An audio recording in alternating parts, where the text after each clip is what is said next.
सुप्रभातम बच्चों।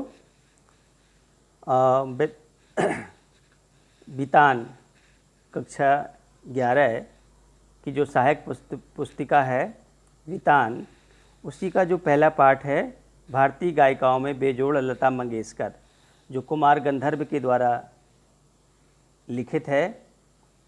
इसमें लता मंगेशकर जी के बारे में विस्तार से बताया गया है कि जो सुप्रसिद्ध गायक दीनानाथ मंगेशकर की जो बेटी हैं, जो उनके अंदर कुछ ऐसी प्राकृतिक अनूठी गायन की अद्वितीय छटा है जिसका कि मुकाबला आज तक कोई नहीं कर सका। जहाँ मैंने उस वीडियो को छोड़ा था उसके आगे आपको पढ़ते हुए आगे इनके बारे में विस्तार से बताते हैं। मेरा स्पष्ट मत है कि भारतीय गायिकाओं में लता के जोड़ की गायिका हुई ही नहीं है। इसमें कुमार गंधर्व जी बताते हैं कि मेरा स्पष्ट मत है, कोई संदेह नहीं है कि भारतीय गायिकाओं में लता के जोड़ की गायिका हुई ही नहीं है। लता के कारण चित्रपट संगीत को विलक्षण लोकप्रियता प्राप्त हुई। जैसा कि मैंने चर्चा की थी कि रेडियो में चित्रपट संगीत का प्रसारण होता था और उन्हीं की वजह से, लता जी की वजह से इस संगीत के कार्यक्रम को विशेष लोकप्रियता प्राप्त हुई। यही नहीं, लोगों का शास्त्रीय संगीत की ओर देखने का दृष्टिकोण भी एकदम बदला। जैसा कि हमारा प्राचीन जो संगीत है वो शास्त्रीय संगीत है, तो लोगों का रुझान हमारे प्राचीन संगीत की तरफ बढ़े, लोग इसको सीखें, इसको गाएं, या हमारे आने वाली पीढ़ी में इसके प्रति रुचि जागृत हो।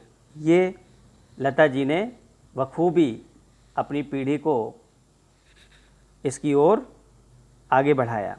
छोटी बात कहूँगा, पहले भी घर घर छोटे बच्चे गाया करते थे, पर उस गाने में और आजकल घरों में सुनाई देने वाले बच्चों के गाने में बड़ा अंतर हो गया है।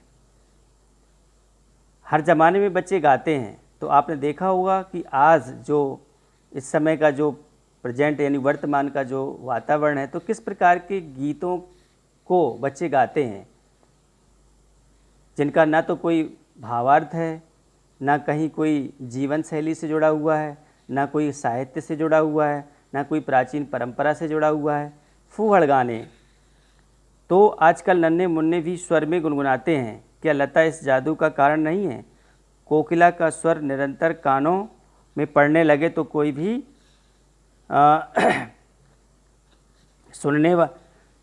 उसको सुनने के लिए तत्पर हो जाता है, अनुकरण करने का प्रयत्न करेगा। ये स्वाभाविक ही कि चित्रपट संगीत के कारण सुंदर स्वर मालिकाएं लोगों के कानों पर पड़ रही हैं। संगीत के विविध प्रकारों से उनका परिचय हो रहा है, उनका स्वर ज्ञान बढ़ रहा है।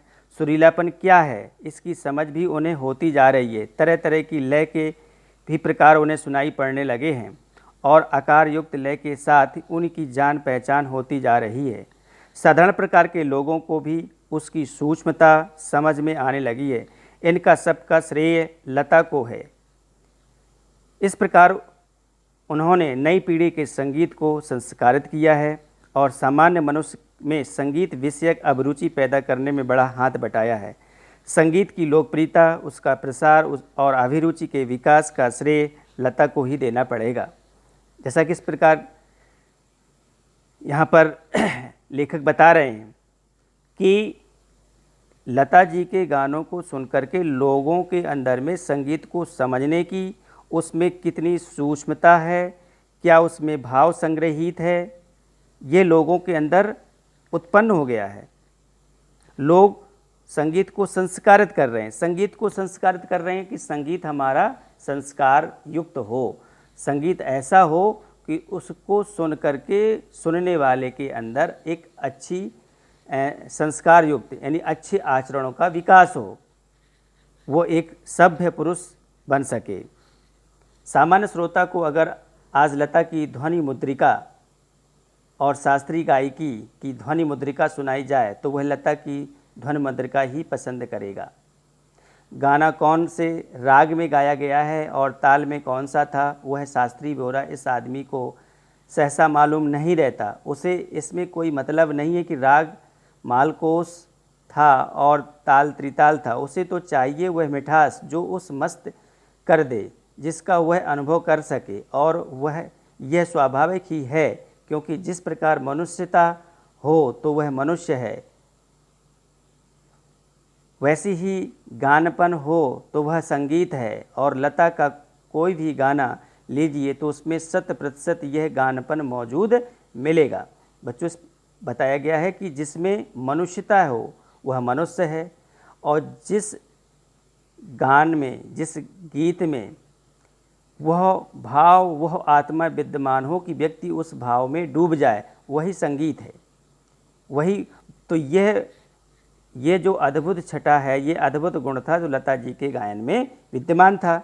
लता की लोकप्रियता का मुख्य मर्म यह गानपन ही है। लता के गाने की एक और विशेषता है उनके स्वरों की निर्मलता, स्वच्छता।